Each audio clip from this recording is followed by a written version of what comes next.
Do you want to figure out how to load develop for your rifle quick and easy? Let's talk about it. Load development seems to be that mystery that everyone's worried about in shooting. And honestly, I wonder sometimes if I know how to do it right.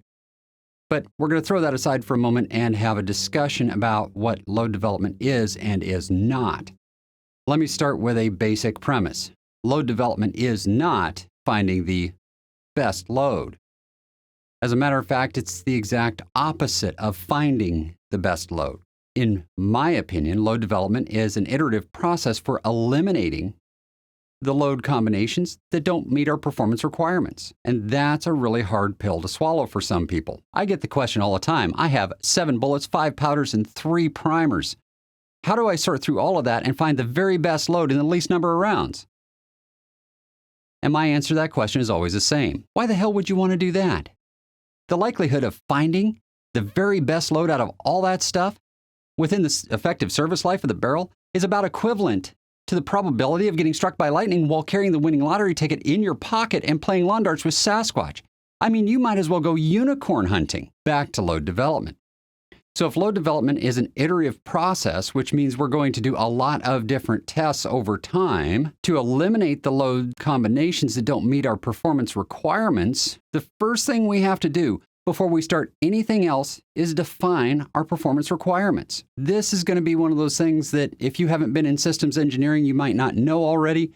So let me kind of explain what my requirements are for my load for F-Open with a 284 for 1,000-yard competition. Let's start with the very first item on the list, and that is safety. The load has to be safe. That means no overpressure loads, period. The second item is it has to use available components. It's all well and good to have some hypersonic missile available to you every once in a while, but if you don't have it in mass, it's a little hard to go to matches and win with it. Just use the components that you can get. At the same time, when selecting components, it's a really good idea to look to see what the winners are using and copy them. So from there, we have to look at the next item on our requirements list. And this one is going to be really hard to swallow. And that is that it must meet our performance requirements, which will be the next 2 items, repeatedly, every time we shoot it in good conditions. In other words, it has to be reliable. If it's not reliable and it shoots good one time and shoots like garbage the next, it's not any good to us. That's one that we're going to toss aside and do something else. So let's talk about actual performance for a moment.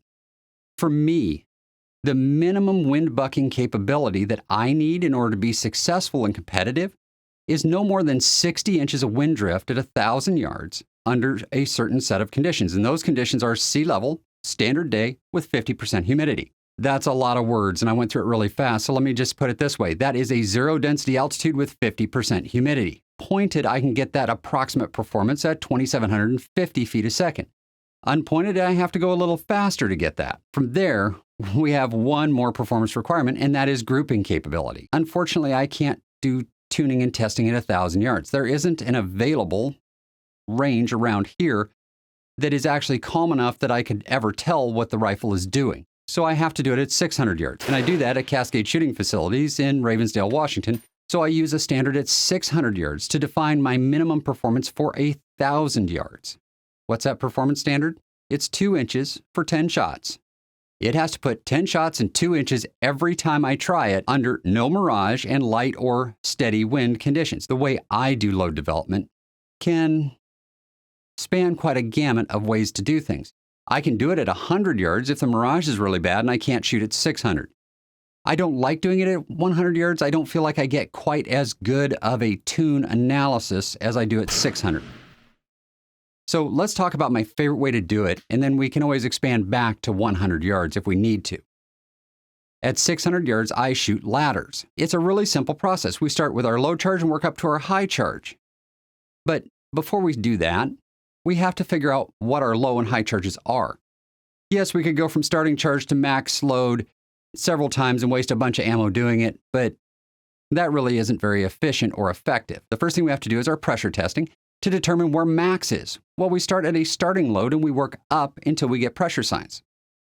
So we're going to eliminate some loads right here and now. Anything that makes less than 2,750 feet a second, out the window it goes. And anything that makes pressure signs, out the window it goes. When I get done, I either have 6 or maybe 7 loads left. And now I'm going to do ladder testing with those. It makes my life easier, and it makes it a lot less costly for components to figure out what the powder charge is. So we shoot a ladder. And what we're looking for is really simple. We're looking for a stable point of impact vertically for multiple charges. That's all we're looking for at this point. I'm not worried about whether it's left or right.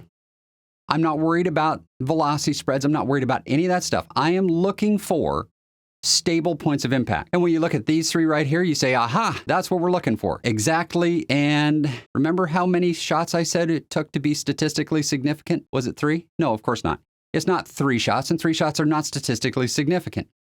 So we're going to repeat the ladder and see if it repeats. Reshot the ladder and we get this. Well, that doesn't look anything like the previous one, which means that dumb luck resulted in those 3 being together on the first one. Randomness. It happens. And you have to understand that random points of impact are the same as random velocities.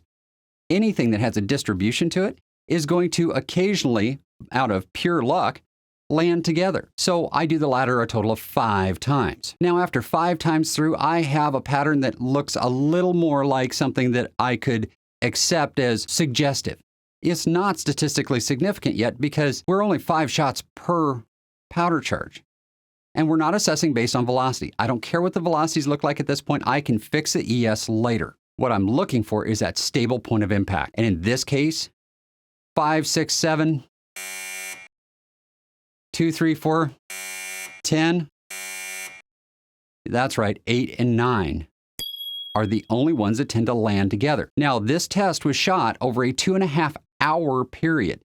I would shoot 10, let the barrel cool, shoot 10, let the barrel cool. It took me 2.5 hours to complete this test. And then I just did a little bit of math wizardry with Excel and created an analysis function so I could see what the vertical and horizontal distribution of every set of groups was and combine them together to see what the total group size was. And that's all I did.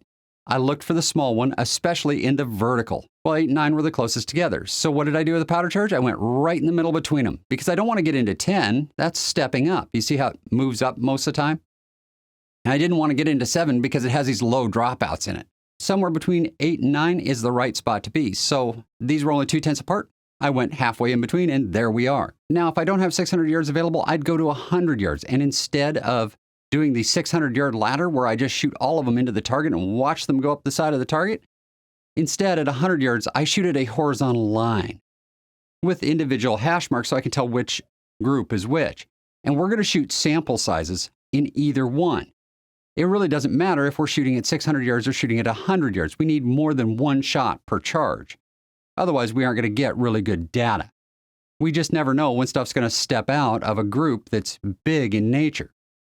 So what I do at 100 yards is I fire 5 shots of every single load at the aim point, and I do it round robin.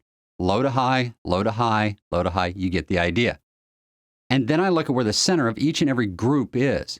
What I'm looking for is any 2 or 3 adjacent groups right next to each other that are all in the same vertical position. I want them to be together, not stacked one way or the other. Because if the point of impact is shifting, you're likely to see the point of impact shift as the temperature goes up and down during the day. And that is a recipe for big groups over time. So we don't want that. We want very stable points of impact. Now, if we get lucky and the horizontal point of impact stays the same as well, we've got a combination that's going to shoot pretty darn well for us. Now that I have a powder charge that I like, I'm going to go back and do seeding depth. Now, I've done several videos on how to do seeding depth, and you may be asking, why do I shoot 3-shot groups in seeding depth? That's because I'm looking for sequential seeding depths that all shoot well. In other words, I can have a 9-shot combined group for 3 different seeding depths to see if it looks decent or not. Once again, it's only suggestive. It is not statistically significant. That comes next. Once I have a seeding depth and a powder charge, I'm going to go back to 600 yards, and I'm going to do my 2-inch test. If it shoots inside of 2 inches for 10 shots, we'll try it again. If it does it twice, we're good to go. Because now we have 20 shots, and while we're doing that, we're also chronographing. Between chronographing there and chronographing during my seeding depth testing and chronographing while I'm doing my powder ladders, I have quite a few shots that become a statistically significant sample to see what the extreme spread and standard deviation are. And that's all there is to creating a load for an F-open rifle. It really isn't all that difficult. So all in all, it is relatively easy to find your powder charge and then do seating depth and then final test your load without having to do a whole lot of fishing around to get it done. The big things for me are to get the barrel seasoned and broken in good before I start doing this load development. If it's speeding up while you're doing it, you're going to have nothing but frustration. All right, guys, that's enough for this video. The next video will be how to test to determine what the inputs are to your extreme spread and standard deviation, and how to reduce those numbers without having to take statistically significant samples repeatedly as you adjust factors. Until then, shoot straight, do your load development wisely, and I'll see you in the next video.